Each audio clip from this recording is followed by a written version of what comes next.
తాగుతూ ఉండరా మహాప్రసాదం.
Hi, welcome welcome.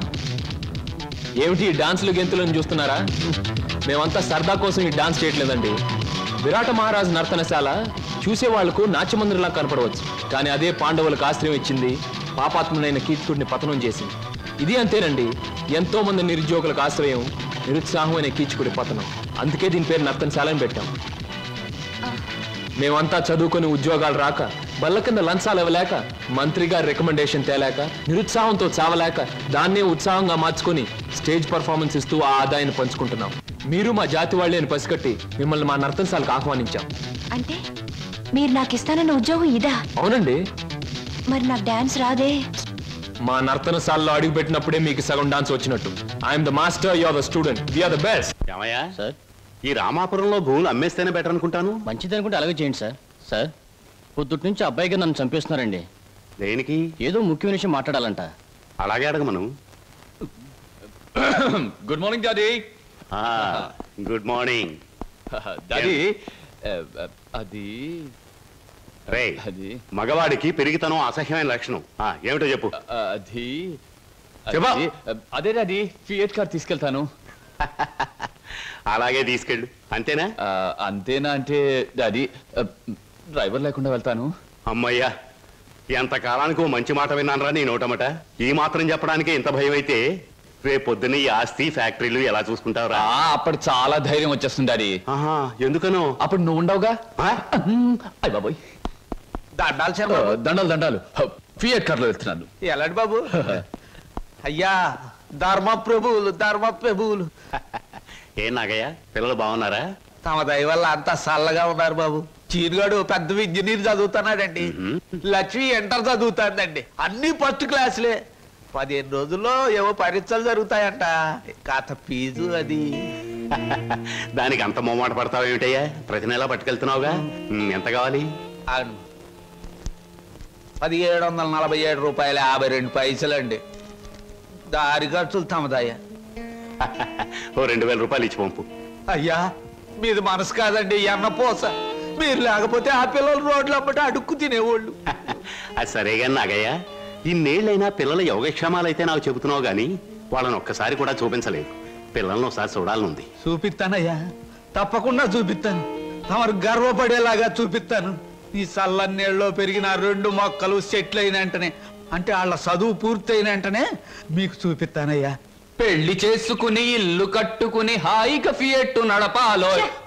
పెద్ద సొంతంగా ఫియట్ కార్ నడుపుకొచ్చినంత మాత్రాన్ని ఇన్ని కూని రాగాలు తీయక్కర్లేదు. అవును, మన పెళ్లి విషయం మీ నాన్నగారిని అడుగుతానని చెప్పావు, అడిగావా? అసలు ఆ విషయం అడుగుదానే వెళ్ళాను.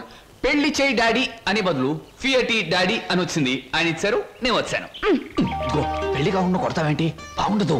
ఇలా నీ మూతి నేను, నా మోహం నువ్వు చూసుకుంటూ కూర్చుంటే చూసే వాళ్ళందరికీ లోపం అవుతాం, లేకపోతే ముసలి వాళ్ళం అవుతాం. అసలు అడుగుతావులే. అది కాదు వారు, అసలు అడగడానికి నాకేం భయం లేదు.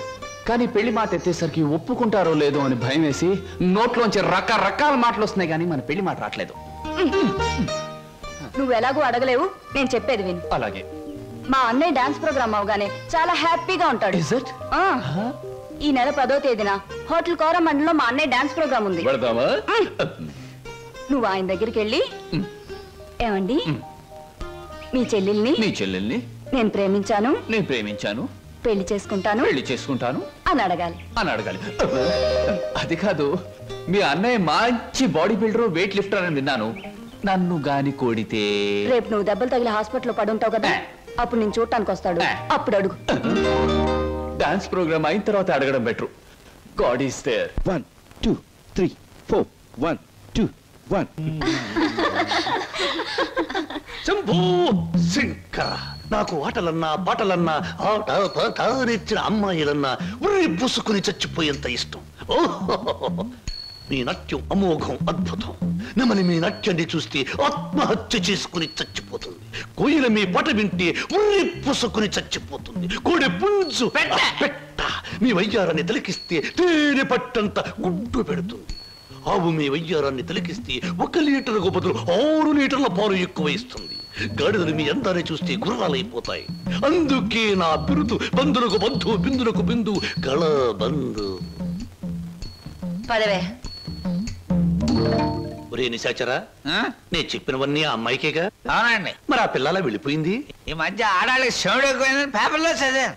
హలో శంభూ శంకర, నేను ఈ హోటల్కి హోల్సేల్ గా ప్రొపరేటర్ని. నా పేరు బొక్కా లంబోదరం, ఓ రఫ్ బోలా.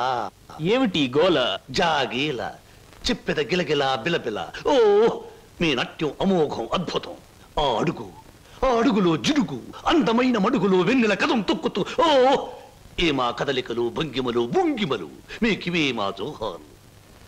పెట్టలేము మీ ఆటపాటలకు చెడ్డ పేర్లు, గిడ్డ పేర్లు. ఇటు తిరగండి.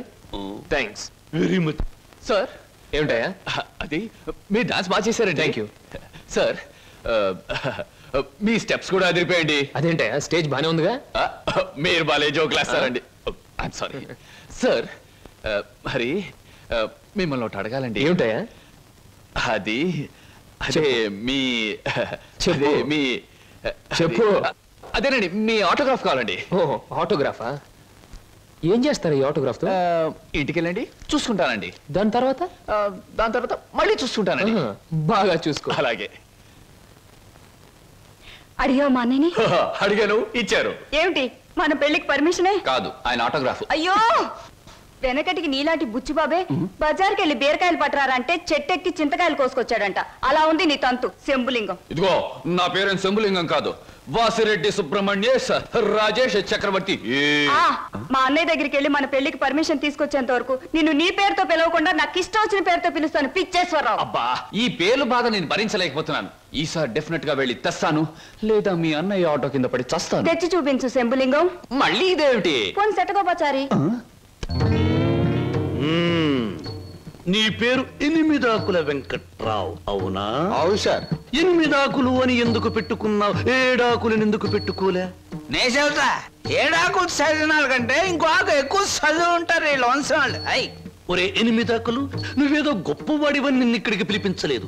నీకో పెళ్ళాం ఉంది, దానికి నువ్వు మూడివి. దానికో చెల్లెలుంది, అది నీకు మరదలు.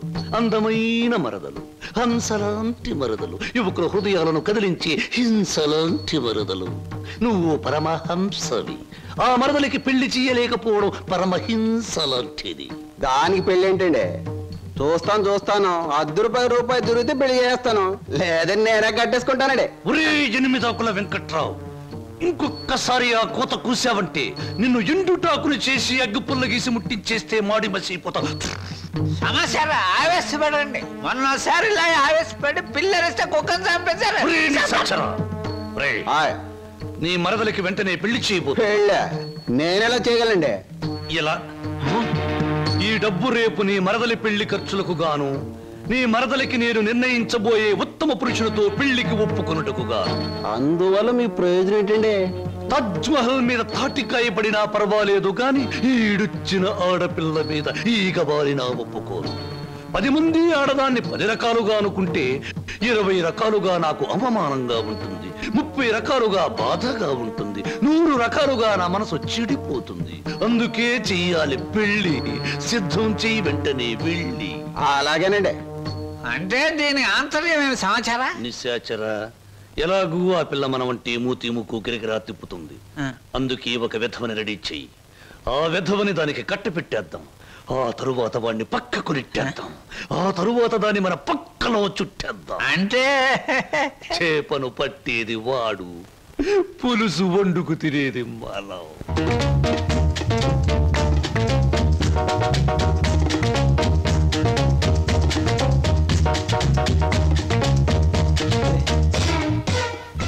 ఏమిటండి ఇవాళ నుంచి కొత్త పాట ప్రాక్టీస్ చేద్దాం అనుకున్నాం, గుర్తులేదా? ఏమిటి ఆలస్యంగా వచ్చారు? Any problem? అవును, ఏమిటా ప్రాబ్లం? మనసు ప్రాబ్లం. అమ్మో, అయితే కొద్ది కష్టమే, అయినా చెప్పండి, ప్రయత్నిస్తాను. ఈ రోజు సాయంత్రం నా పెళ్లి చూపులు ఏర్పాటు చేశారు. ఓ కంగ్రాట్స్. పెళ్లి చూపులంటే ఎగిరి గంతులేయాల్సింది పోయి ఇలా డల్గున్నారేమిటి?